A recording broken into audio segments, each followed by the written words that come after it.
आज हम इस वीडियो के अंतर्गत त्रिकोणमिति में जो सूत्र होता है, फार्मूला होता है, जब भी आप क्वेश्चन हल करने जाइएगा तो फर्स्ट में आपको ये फार्मूला का आवश्यकता पड़ेगी। इसलिए इस फार्मूला पर आज हम लोग चर्चा करेंगे। फर्स्ट में साइन थीटा बराबर लंब बटा कर्ण या पी बटा एच, और इसी साइन का उल्टा होता है कौशिक थीटा बराबर कर्ण बटा लंब या एच बटा पी। कॉस थीटा आधार बटा कर्ण या बी बटा एच, और इसी कॉस का उल्टा होता है सेक थीटा बराबर कर्ण बटा आधार या एच बटा बी। टैन थीटा बराबर लंब बटा आधार या पी बटा बी। इसी टैन का उल्टा होता है कॉट थीटा, और कॉट थीटा बराबर होता है आधार बटा लंब या बी बटा पी।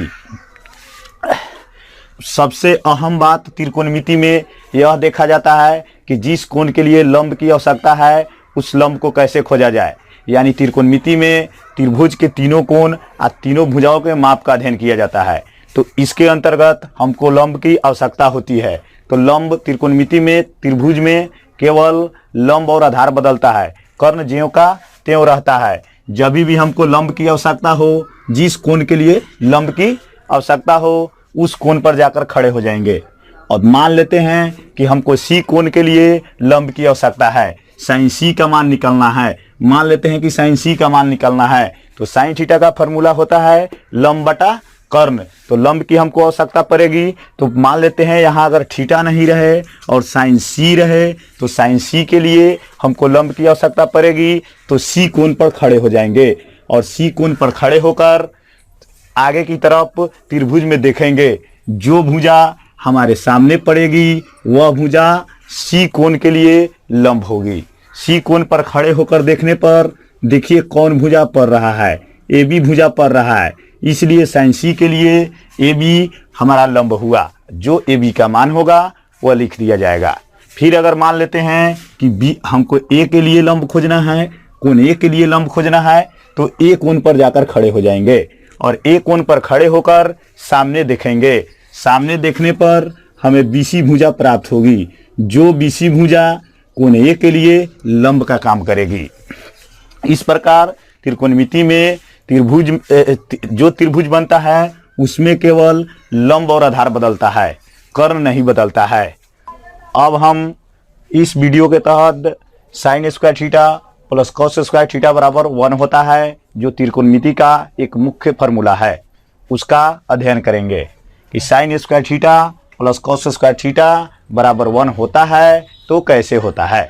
सिद्ध करें कि sine square theta plus cos square theta बराबर 1 होता है।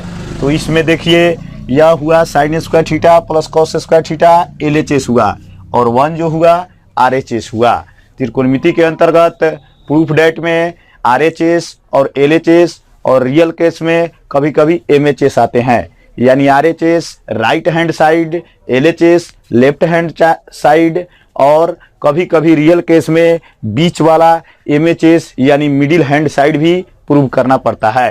तो यहाँ पर हमारे पास केवल LHS और RHS है, और हमें दिखाना है कि sine square theta plus cos square theta बराबर 1 होता है।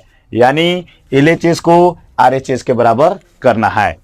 आइए हम यहाँ देखते हैं sine square theta plus cos square theta बराबर 1 होता है तो कैसे होता है।